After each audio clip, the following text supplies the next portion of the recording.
Hey everyone out there in YouTube land. Welcome back to Lumberjack Storytime. We have a great book to share with you today, right off the shelf. So let's get started. We'd like to share with you the book called Strega Nona, an old tale retold and illustrated by Tommy de Paula.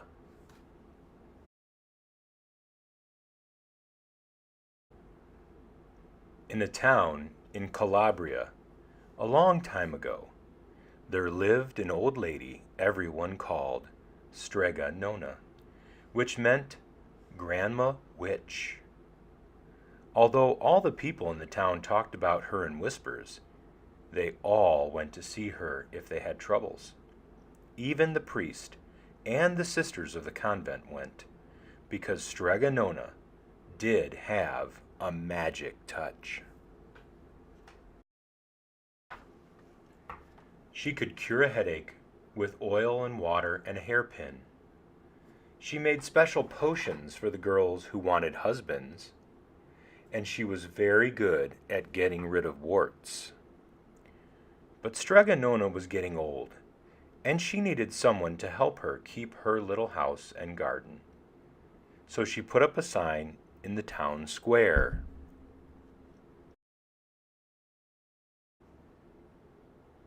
And Big Anthony, who didn't pay attention, went to see her.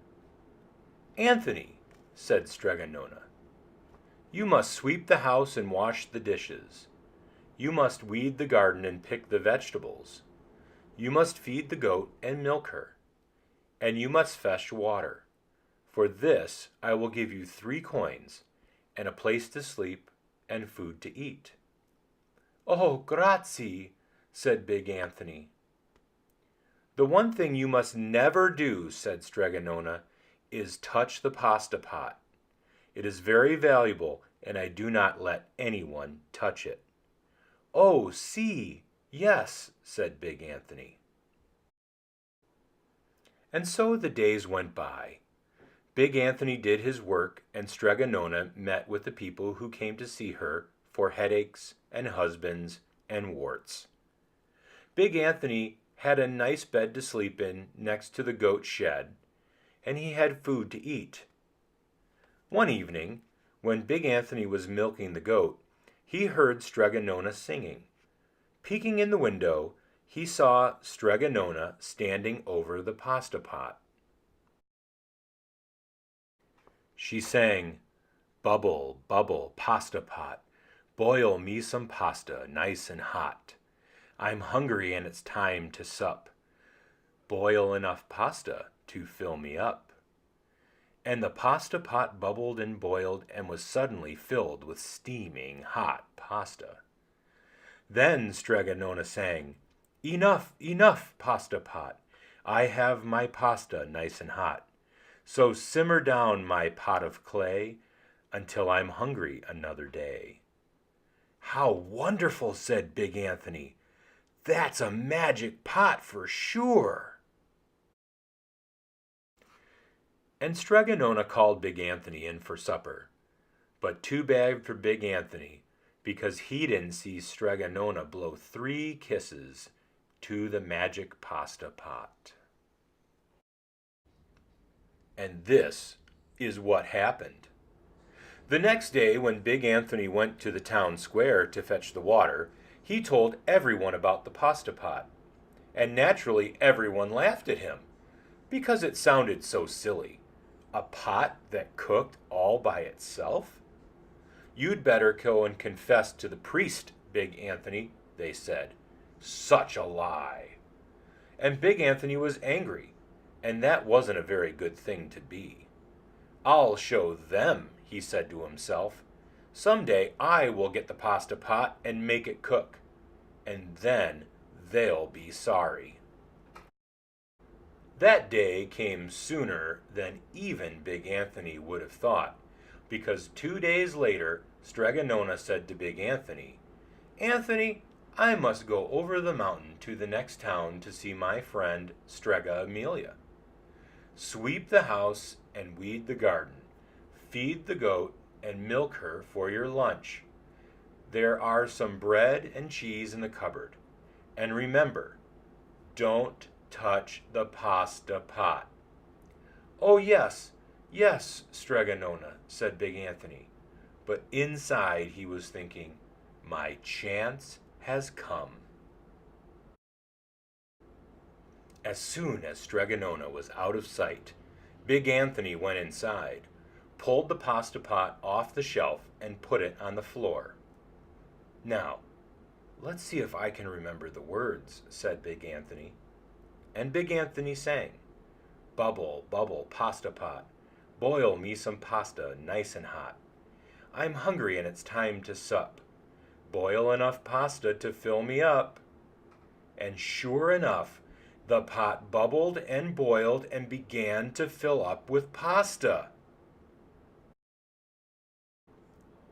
"Aha!" said Big Anthony, and he ran to the town square, jumped on the fountain, and shouted, "Everyone get forks and plates and platters and bowls. Pasta for all at Strega Nona's house. Big Anthony has made the magic pasta pot work." Of course, everyone laughed, but ran home to get forks and plates and platters and bowls, and sure enough, when they got to Strega Nona's, the pasta pot was so full it was beginning to overflow.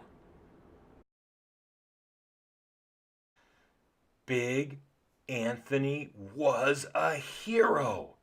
He scooped out pasta and filled the plates and platters and bowls.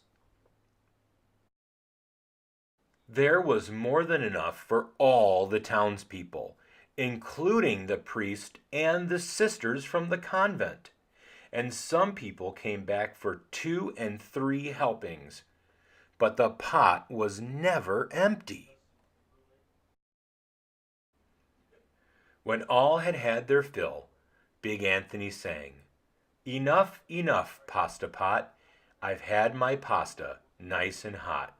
So simmer down my pot of clay until I'm hungry another day." But alas, he did not blow the 3 kisses. He went outside, and to the applause of the crowd, Big Anthony took a bow. He was so busy listening to the compliments from everyone that he didn't notice the pasta pot was still bubbling and boiling, until a sister from the convent said, "Oh, Big Anthony, look!" And pasta was pouring out of the pot all over the floor of Strega Nona's house and was coming out the door. Big Anthony rushed in and shouted the magic words again, but the pot kept bubbling. He took the pot off the floor, but pasta kept pouring out from it. Big Anthony grabbed a cover and put it on the pot and sat on it. But the pasta raised the cover and Big Anthony as well and spilled on the floor of Strega Nona's house. "Stop!" yelled Big Anthony.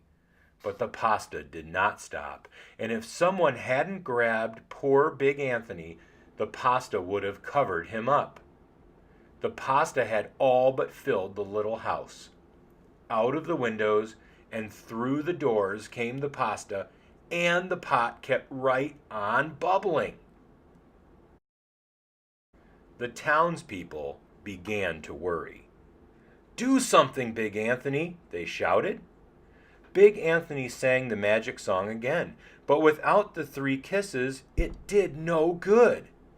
By this time, the pasta was on its way down the road, and all the people were running to keep ahead of it.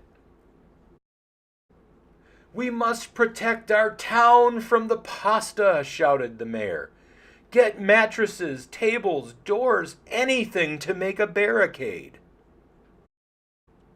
But even that didn't work. The pot kept bubbling, and the pasta kept coming. "We are lost," said the people, and the priest and the sisters of the convent began praying. "The pasta will cover our town," they cried. And it certainly would have, had Strega Nona not come down the road, home from her visit. She didn't have to look twice to know what happened. She sang the magic song and blew the 3 kisses, and with a sputter, the pot stopped boiling and the pasta came to a halt. "Oh, grazie! Thank you, Strega Nona!"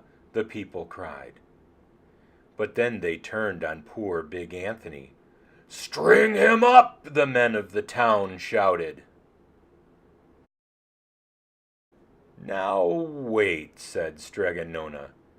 "The punishment must fit the crime." And she took a fork from a lady standing nearby and held it out to Big Anthony. "All right, Anthony. You wanted pasta from my magic pasta pot," Strega Nona said. "And I want to sleep in my little bed tonight. So start eating." And he did. Poor Big Anthony.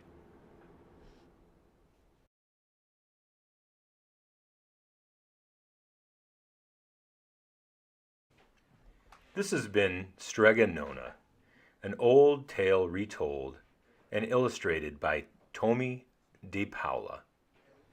Thank you for joining us once again at Lumberjack Storytime, where we share stories before you start sawing logs. Please, if you would, take a moment to subscribe to our channel and enjoy some more of our wonderful stories. Have a great day.